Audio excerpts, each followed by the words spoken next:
What's up, y'all? I'm David Crocker. I'm David Prosper. And welcome again to another episode of Black Matters. This is the podcast where we discuss all things black that matters. Today's episode is going to be on black fatherhood. Just something that we both have just a little bit of expertise in. My daughter is 4 years old. I am now raising a toddler. And I must say, I miss the days when she was a baby because she was a lot easier to handle. Because all you had to do was give her a bottle, burp her, lay her down, bounce her, she good to go. This toddler is something serious. When they say these kids are domestic terrorists, bro, they destroy everything. But I will not change a bit of it for the world. I love my little girl. She is the light of my life, the light of my world. I would literally do anything for her, and having her becoming a dad changed my whole perspective on life. It gave me a new reason, a new purpose to live for, to make sure I'm being the example, setting a good example for her. Well, I can't call my time with fatherhood any amount of expertise yet. My baby's only 14 months old. For lack of a better term. Yeah, that's fair. It's the most beautiful thing in the world to me, man. I wouldn't trade her for nothing. You know, sometimes I say if I could have waited a little bit, I might would have waited. I don't think I would. I love it to death. And you know, I had to change the way I look at parenting a little bit. You know, I just, for whatever reason, I assumed I would have a boy first, and I would probably have a better handle on how to be a parent by the time my daughter came around. But in traditional Jackson fashion, you know, me and my dad both started off with a girl. So, yeah. So you know, it is what it is. And I'm looking forward to the rest of the journey. You know, she's already such an incredible person, and for whatever reason, when my wife was pregnant, I just assumed that you wouldn't really see much of the baby's personality until they grew up a little bit. I mean, it was out the gate, bro. Like, as soon as you come out the womb, you cutting up just But you know, we've had 2 really good days, like really good days in a row, and you know, hopefully she's doing all right with grandmama right now, because you know, wife is out practicing with her band, and I'm over here doing this thing here. So hopefully by the time we both get home, she's still in a good mood. Because 3 days in a row that she's in that good a mood don't normally happen. So anybody that has toddlers understand exactly what we're talking about when we saying 2 good days. Now, the first subject we're going to talk about is the importance of black dads in the home. You know, there are a lot of aspects to consider with this. You know, you've got a bunch of different kinds of relationships, a bunch of people identifying as different genders and things like that. It's all well and fine. When it comes to the sake of these children, I feel it is imperative that they get both a feminine and a masculine energy directing their growth. Definitely. There's no substitute for mom and dad, you know. That being said, in the situations where there are no fathers, you know, an uncle, grandfather, there needs to be a positive male role model for that child, be it male or female. Yeah. The kid, I mean. Definitely. You know, so, you know, that's really all I can say on the importance of the father. You know, it's imperative that he's there, you know, and it's unfortunate that we have so many that are choosing not to be there, so many that are being taken, you know, without their consent from being there, you know, being killed, imprisoned. You know, there's a lot of reasons why some of us can't be there that would genuinely like to, but for the ones that just decide, hey, you know what, I don't think I want to be a part of this, that's shame on y'all, bro.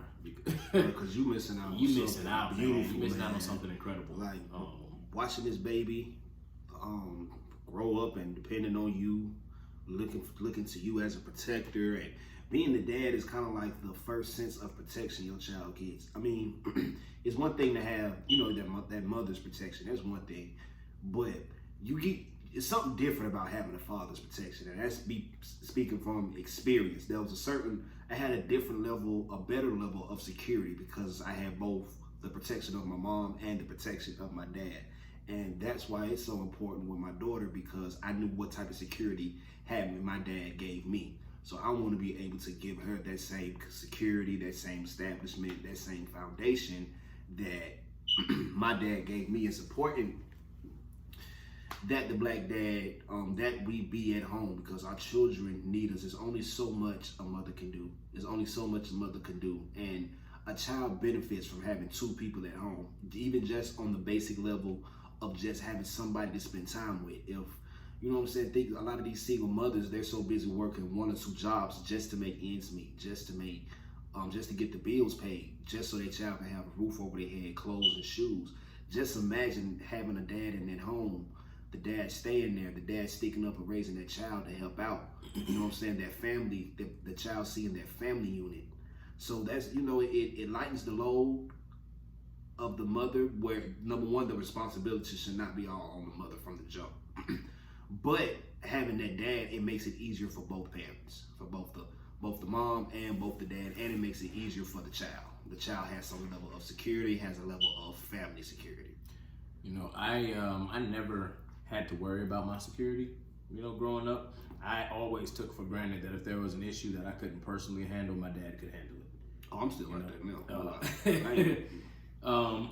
You know, it was never really up for debate. You know, we just kind of knew that dad had our back. Yeah. You know, when it came to anything dealing with the outside world, if we were scared about something, if we feared or felt like you know, something was dangerous, you know, he was there for it. You know, we don't always agree on how to do things or how to look at things, but when it came to our security, he did not play. And actually, he put something up on Facebook a while ago. You know, it was 2 separate stories. You know, he watches Animal Planet, National Geographic, Discovery Channel, all that as much as I do. And he was talking about, you know, there was this pack of hyenas, probably, you know, maybe even half a pack. I don't know, it was probably 6, 7, 8 hyenas. Too many for one lioness to deal with. And they were attacking her. I mean, and they were very likely going to get her, you know, until he showed up. The whole energy changed. I mean, they were dogging her too. I mean, I saw the video. They were getting her pretty bad, and he showed up, and the whole atmosphere changed. They were, you know, first thinking, okay, well, maybe we can kind of try and surround them, and you know, and we can. And they were like, you know what, this is a lot of work. You know, you got it, buddy. You know, and then you know, in the same video that he was talking about, there were these 2 girls, probably 12, 13, 14, something like that, young girls, and young black girls, and there was this middle-aged white dude, and he was calling them everything but a child of God, you know, and he was harassed. I don't know what the initial disagreement was about, but he was harassing them pretty good. And when the girl realized that she couldn't, you know, just kind of get him away, she said, "I'm gonna go get my granddaddy." And he, all right, go get him, fine, whatever, go get him. And granddaddy come out, you know, he just a regular looking dude, you know, he not super swole, he not carrying a gun, nothing. He just came out, what's the problem? And dude's whole attitude changed, you know. Oh, no, I was saying blah, blah, blah. And she's, oh no, I recorded everything. This is what he was saying. He's saying, show me. And Buddy did not even want him to look at the phone. He's like, no, talk, you know, we're 2 men, we can talk. No, he didn't even want him to see what he was saying. His whole attitude changed. Granddaddy saw what was on the phone, looked back up at the dude, and he's already trying to walk away, get in his car. And something changes when the man is present, you know, and a lot of people make it seem like it's not necessary, but that's the balance that nature intended. That's part of the harmony of the whole thing. You know, you need the balance. It's different when there's a man in the room. Definitely, man. Just even yesterday, I kind of had, like, with the story you were just telling, I had a similar experience like that at work, where one of my employees came up to me. They was like, "Hey, David, I need you to act like my daddy." I was like, "Wow, what's up?" She was like, "I keep getting this call from this block number. He keep calling from another number." So the next time he called, she put the baby on speakerphone. She put dude on speakerphone, and all I said on the phone was, "Stop calling this number." Once dude realized there was another dude on the phone, another man on the other end of that phone, he stammered and hung up the phone real quick. So that's why, man, our women, our girls, our sons, our homeboys, our brothers, they need us. So black man, it is imperative that, man, we step it up. We take care of these kids, and even if you don't, maybe you don't have a kid on your own. You know, you got a cousin, you got a little cousin, or you got somebody you know that's a single mom that you can help influence, that you can help make an impact on. We got to work together. You know, and I think that might be part of the reason why black women and black girls are targeted the way that they are, because we're not protecting them. Yeah, they don't have the protection that they need, man. You know, and there's been this debate going back and forth about, oh, well, black women don't protect us, black men don't protect us. You know, it's back and forth, but on a grand scale, black women need to be protected more than black men. Well, let's start with the vacuum. Let's start from day one at zero. Equal man, equal woman. She's gonna need more protection from you than you're gonna need from her.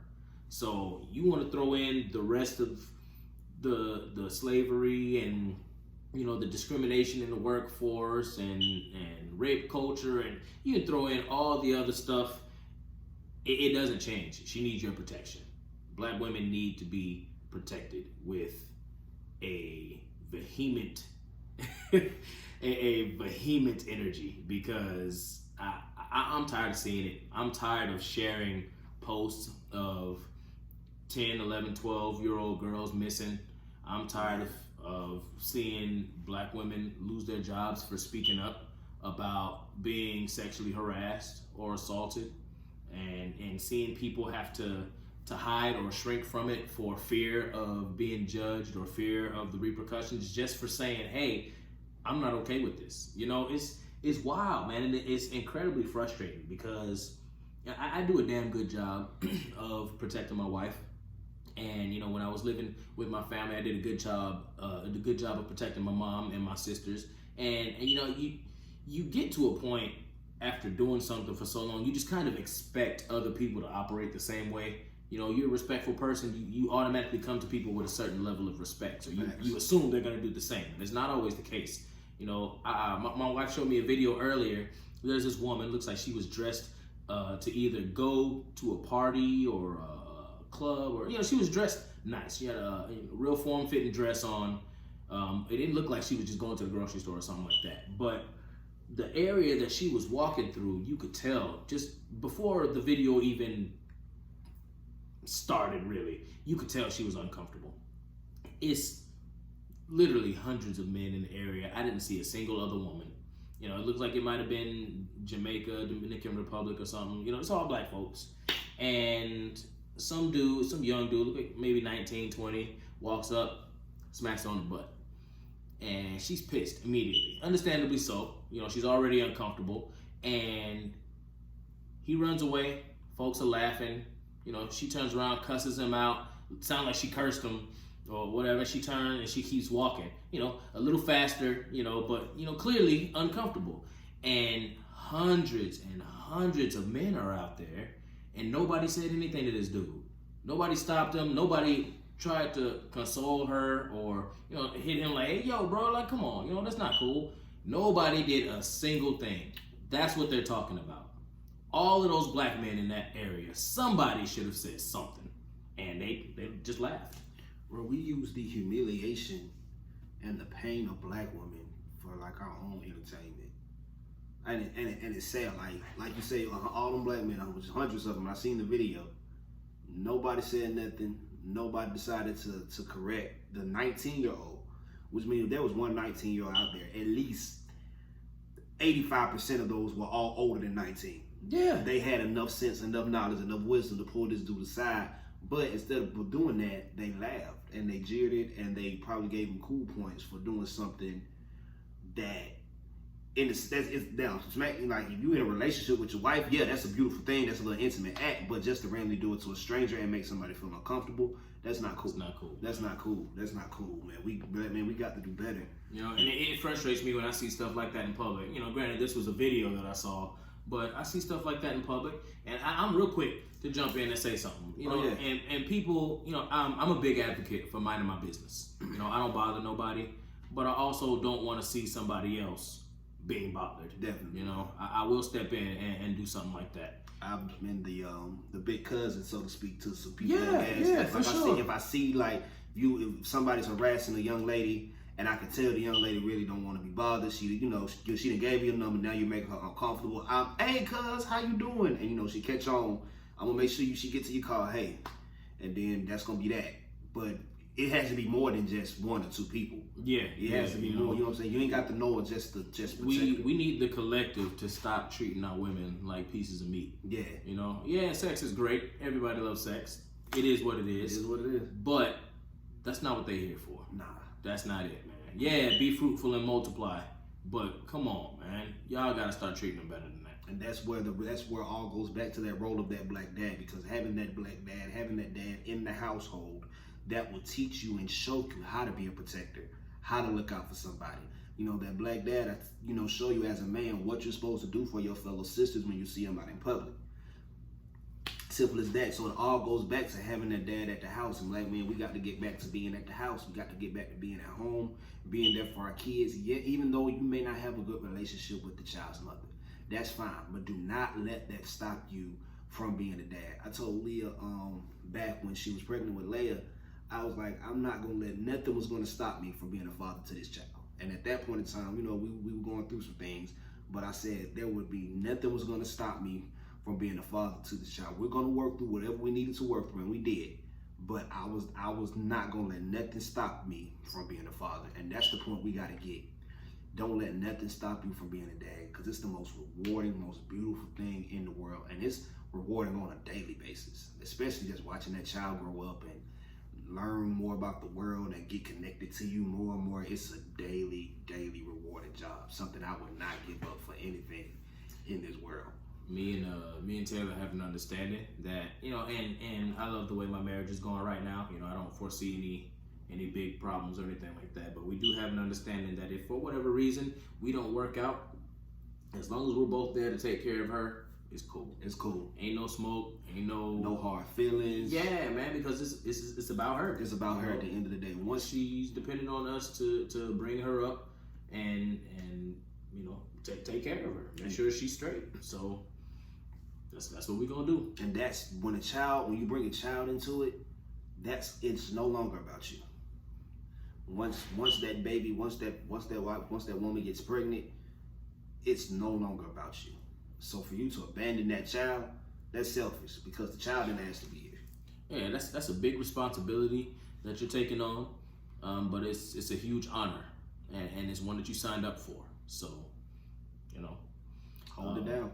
In light of my honor as a father, a new father, I've learned a few things about myself. A lot, how to control my emotions and how to be more introspective about things that are bothering me. You kind of have to learn how to take a step back, because you can't operate with a child the same way you operate with adults or people your age or even people older than you.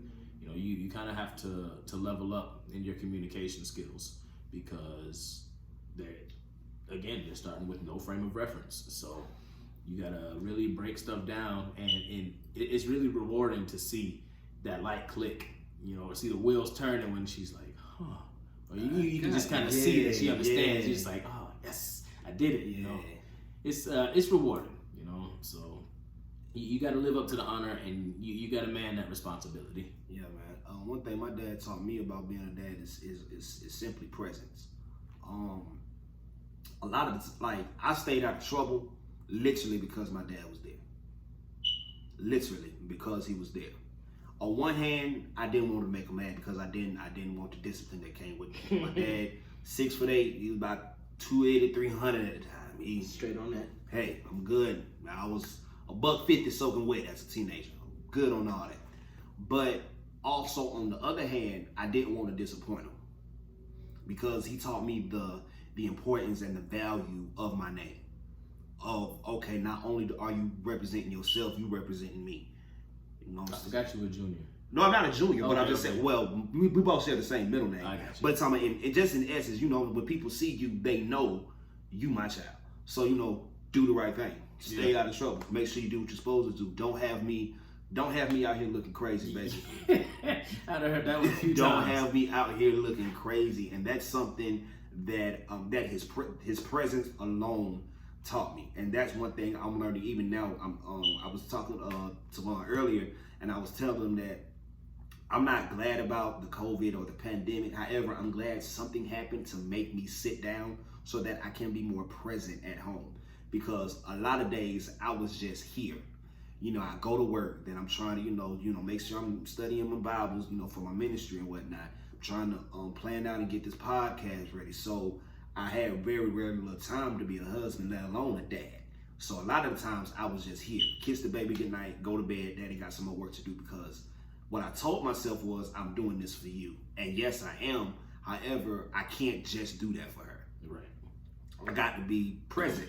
Not just be here, but be present. Know what's going on. Know what she likes. Know what makes her tick. Know how to calm her down. You know what I'm saying? When her mama can't calm her down, can I step in and still offer that same level of comfort? It's kind of like when you drive the same route to and from work every day, or doing your job. It's easy to just start going through the motions, or to let yourself go on autopilot because you do the same thing every day. And it's real easy to check out and let mom do all the work. Oh yeah. Because you tired from work. Oh yeah. Or because you ain't had no time to decompress, or whatever the reason may be. It's tough to pull yourself up when you're tired and you worn down because of this, that, and the third. But she got to do it.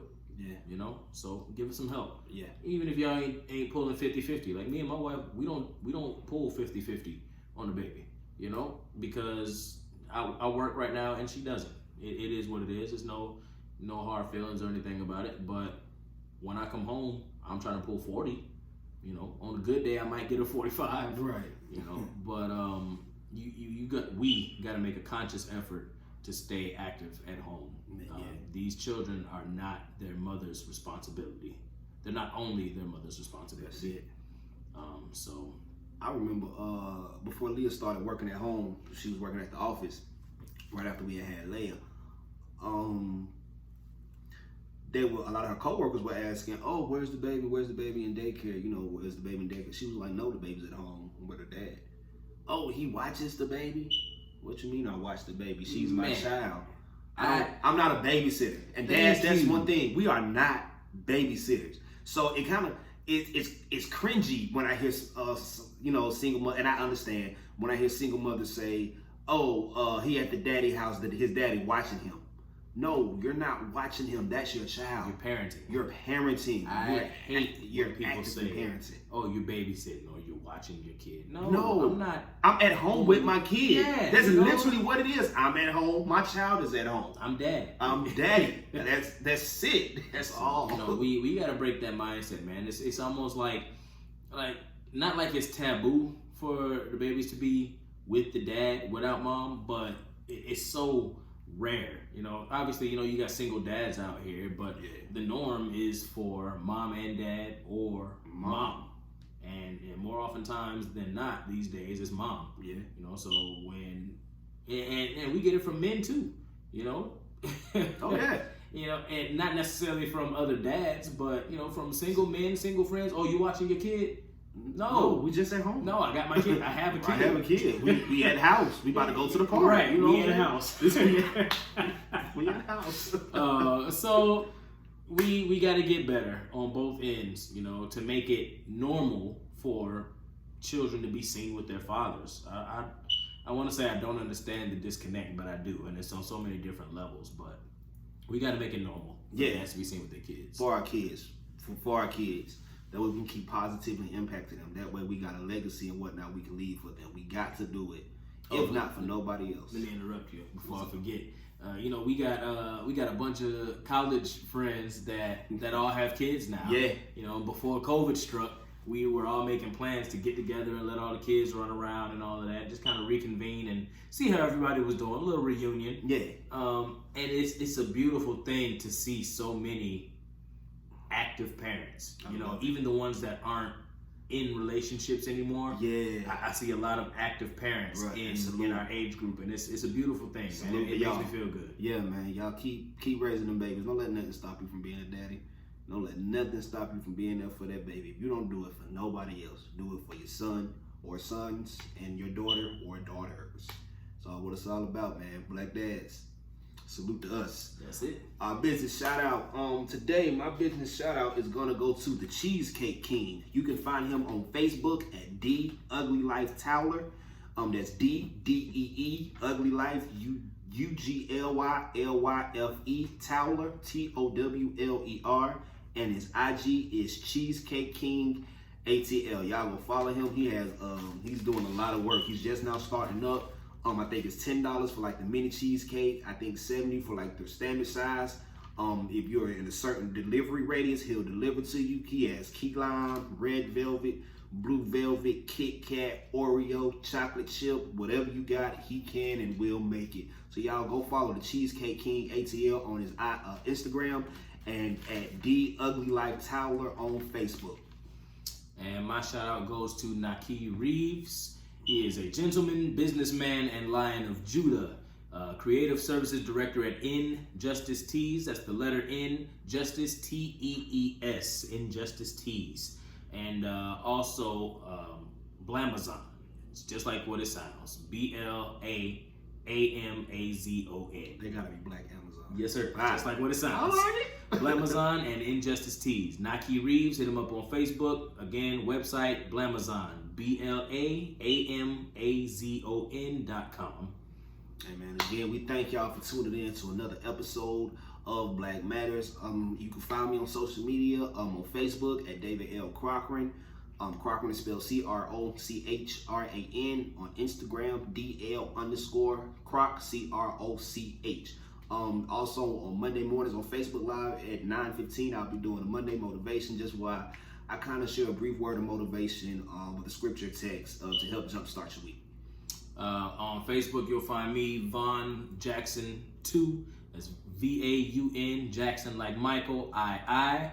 On Instagram, it'll be Indigenous_Prince.